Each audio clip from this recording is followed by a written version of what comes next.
Hello and welcome to another edition of List Management Monday. On today's episode, we're going to look at the two clubs that finished third and fourth on the AFL ladder.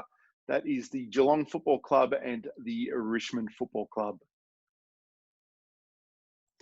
As always, before we begin, we're going to look at the two Next Generation Academy zones for the two clubs.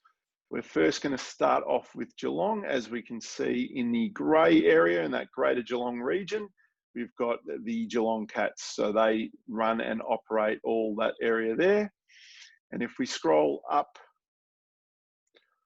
towards that darker grey area, so the entire Murray region is run and operated by the Richmond Football Club at the northern side of the state before the GWS Riverina region. We're going to start off with Geelong. Their ladder position in 2020 is fourth. They're playing Port Adelaide, obviously, on Thursday night. Their list size for 2020 is 46, which is the higher end of the AFL this year.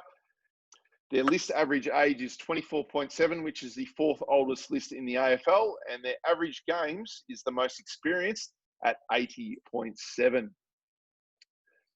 On their age profile, their oldest players on the list is Gary Ablett Jr., Taylor, Hawkins, Selwood, Jenkins, Toohey, Henderson, Stephen, and Dangerfield, which equals 9 at that veteran side. They've got 22 in the young age bracket between 18 and 22. Their peak age bracket, 23 to 27, they have 10. And between 28 and 30, they have 5. Moving on to their list, they have 3 A-graders in our opinion: Patrick Dangerfield, Tom Hawkins, and Joel Selwood. On their untouchables, Joel Selwood at 31 years of age, Patrick Dangerfield at 30, Mark Blitzarves, a ruckman turned defender, at 29, Cameron Guthrie, an emerging talent for that experience. He is 27 and an All-Australian in 2020. And Tom Stewart, their defensive post, at 27 years of age. Their emerging talent, the likes of Quinton Narkle at 22, Brendan Parfitt at 21, Radigalia at 21, Myers 21, Henry and Close rounding out also at 21 years of age. Their needs going forward, we believe, is key position depth due to the likes of Harry Taylor and the Josh Jenkins of the world retiring soon at 31, 32 years of age. And 2021 and beyond, due to their list management strategy currently to try and sustain that success, they're going to continue to trade out mid-range talent and trade in high-end depth, and also draft the best talent available. Yeah. So we've seen Brendan, we've discussed off camera a lot about their key position issues, and we see a big gap there in their key position stocks. I know that they've been linked with Cameron up at GWS, but based on what we're looking at on their list and the games played, we've only really seen Radigalia being given game time for their key position stocks. Is that something that you see they really need to address in the next year or two to get that ultimate success? I think they do need to look at developing and blooding those younger talents and drafting those key position talents. However, under the current system that Chris Scott's created, and being Geelong is that sort of, well, you could say they're more of that interstate sort of side because they want to create that ultimate and sustained success. They're going to continue to look in that peak age group from about 25 to 28 and look at the Jeremy Camerons. But if they can't go for that Jeremy Cameron, I wouldn't be surprised if they take a bite at Ben Brown or Jack Gunston or someone like that to continue that sustained success. So they're not well known, Geelong, for developing youngsters, but there are obviously talent coming through, and like that Brian Myers, who is going to be a very, very good player once he reaches around that 24, and as well as Radigalia. I believe once he hits that 24, 25 age bracket, he's going to be a very, very good talent. But at the moment, they're just going to continue with that ongoing sustained success and look for that more of that veteran, so that 27 through to 30. So have they had any interest or any links to the Crouch brothers?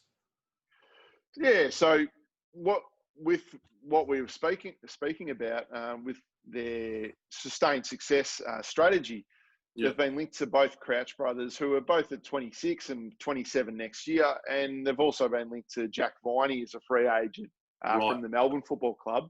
You know, he's 26 years old now, and they've offered him a 4-year deal, according to the media.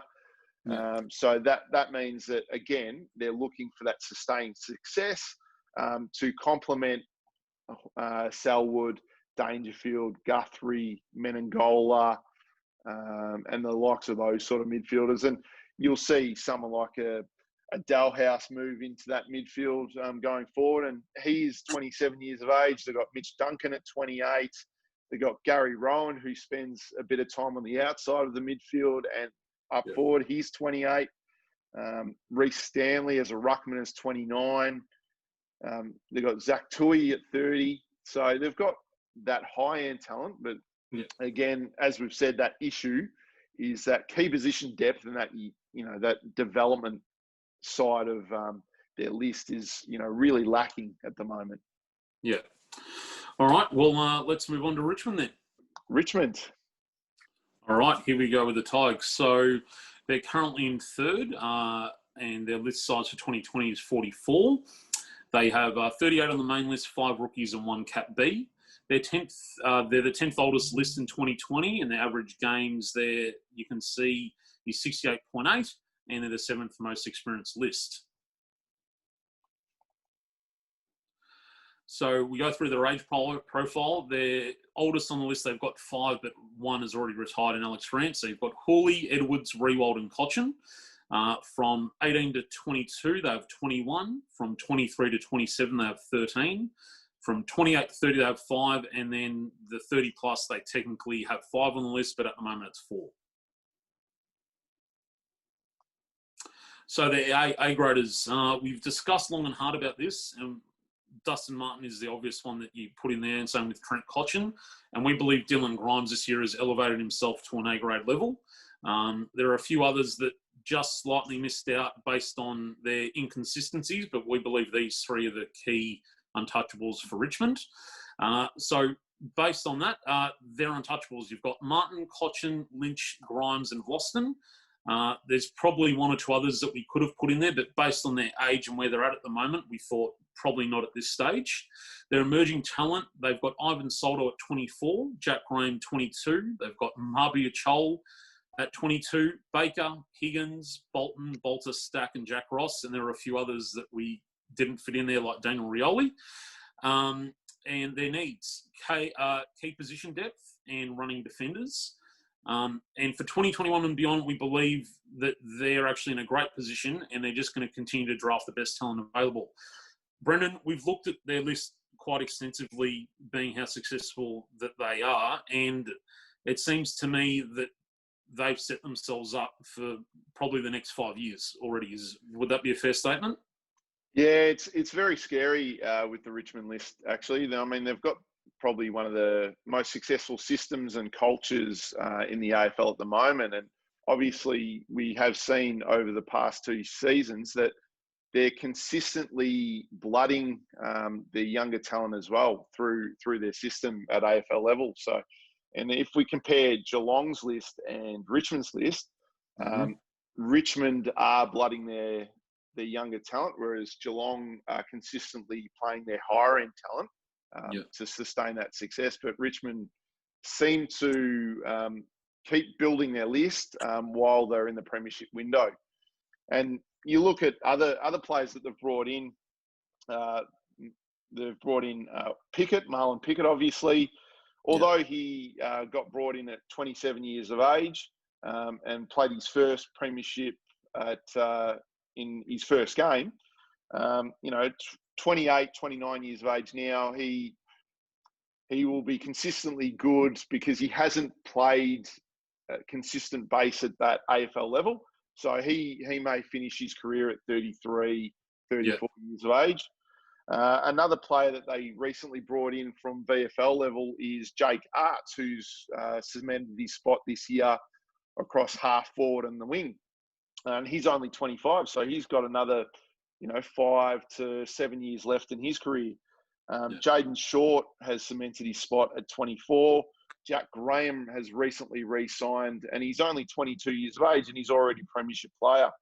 And then we discussed before the video, Nan Curvis, although he fell out of favour at the start of the year due to Ivan Soldo, Nan Curvis is only 26 years of age. So he is right in his peak age bracket. And having both Nan Curvis and Ivan Soldo, around that mid-range, and I know Ivan Soldo did his knee, but having them consistently for the next 5 to 7 years is going to be a very, very good ruck combo.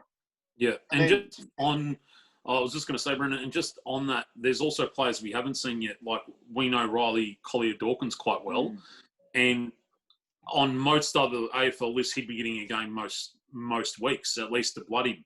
So they've got players like that are just sitting there in the wings that if someone goes down, they can come right in right away.